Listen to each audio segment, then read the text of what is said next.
once again welcome back to our class. Last class we discussed on the origin, growth, organization, mission and worship of the early church, especially the first century Christianity.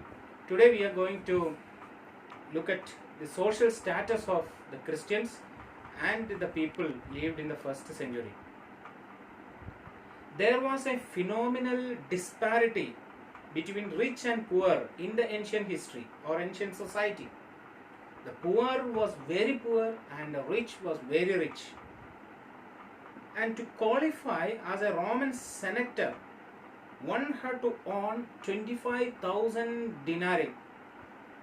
So if you have 25,000 denarii in your hand, you can get a Roman senator post. And a provincial decurion had to earn 25,000 denarii again. And again we need to understand, in contrast, a day labor's wage was 1 denarius per day. That means if a person worked for 25,000 days, then only he can become a senator or a decurion. So what it shows? Only rich people can come to such kind of positions. So rich was very rich and the poor are too poor. So there was a big difference between the poor and the rich. There was a group of people who were rich, very rich, and there was a group of people who were very poor. And we know very well that the poor community was attracted to Christianity mainly in the beginning. Of course, there were some rich people like Philemon and others in the church, but mainly the poor attracted to Christianity. So this was the social condition. About 25% of Italy's population was slave, and was about 10% of the population in the rest of the Europe were slaves. That means 25% of Italy's, where Rome is situated, were slaves. And in entire Europe, if you take, around 10% of the population were slaves. By the 5th century, particularly all the lands of Cappadocia was in the hands of either the government or wealthy magnates, wealthy people. So by the 5th century,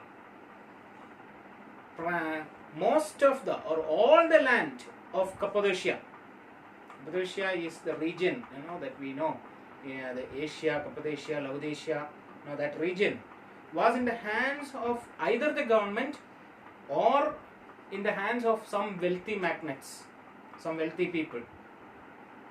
And poverty and a threat of famine and starvation hung over the heads of the poor.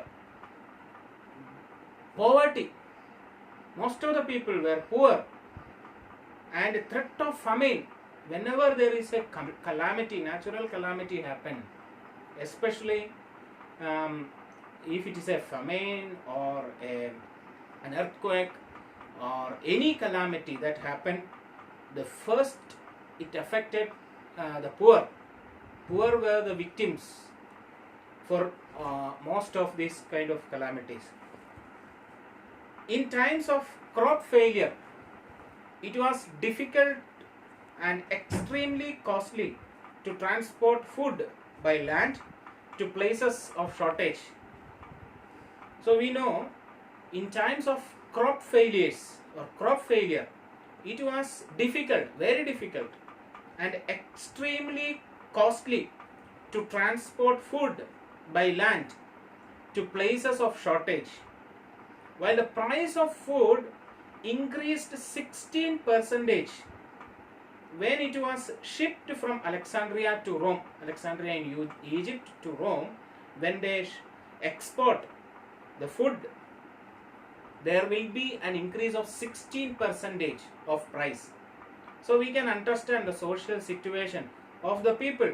The poor people are starving They don't have food to eat. They don't have sufficient money. But at the same time, the rich were really enjoying.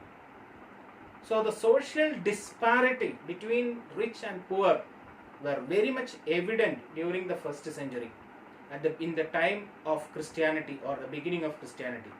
Widows and orphans were commonly in a desperate state. That's why Jesus had a special concern for widows and orphans.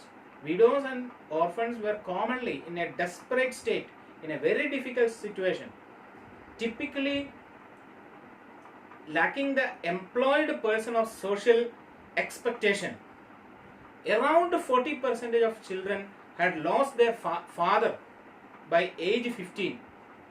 Around 40% of children had lost their father by age 15. And around 1/3 of the adult female population in Greco-Roman society were widows at any one time.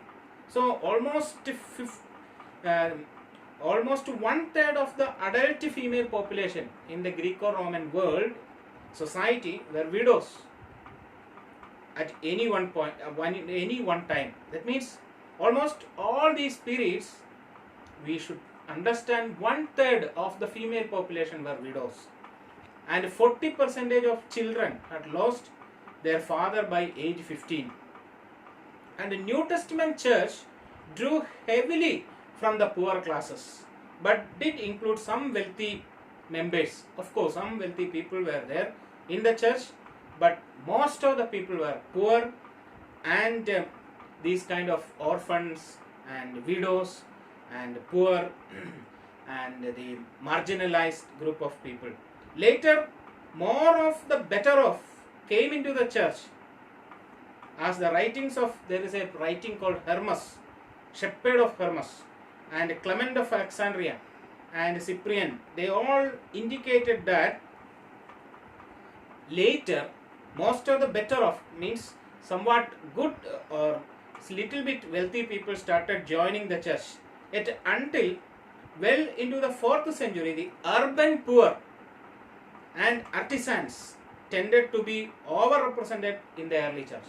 So majority of the Christians, majority in Christianity in the early centuries, especially for the first 4 centuries, were urban poor people in the cities, and also artisans, the people who work in specialized areas. They were the majority in the church.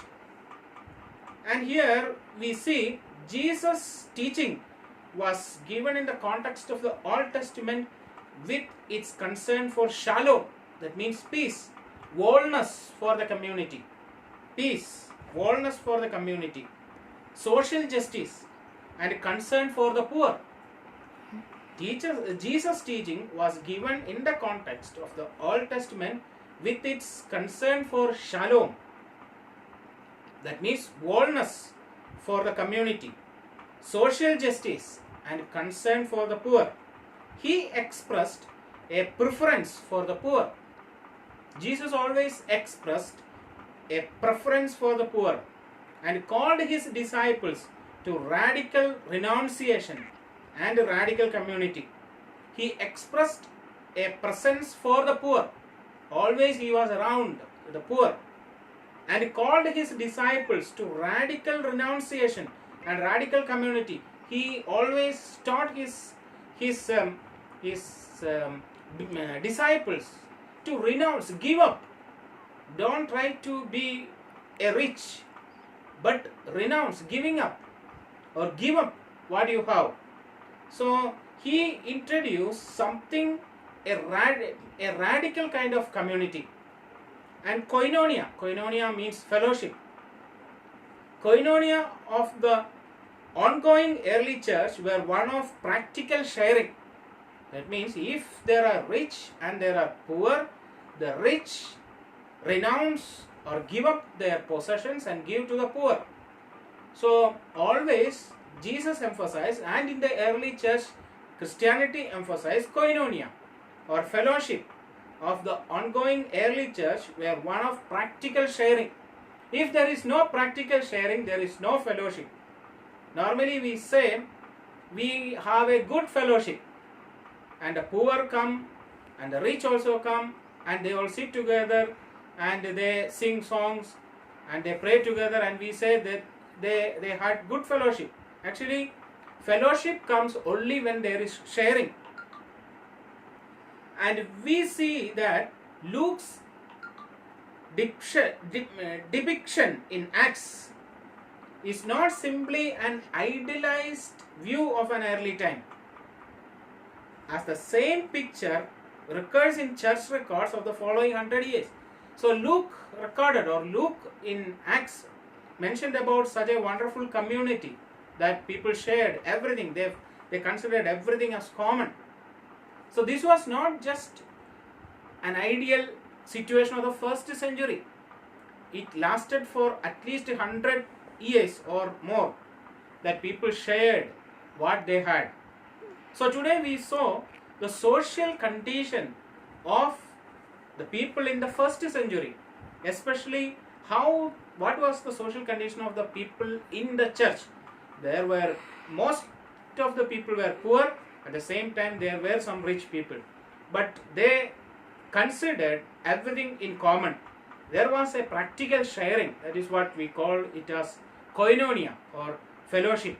So this is what Jesus taught his disciples, and what the disciples tried to practice in the early church. Thank you.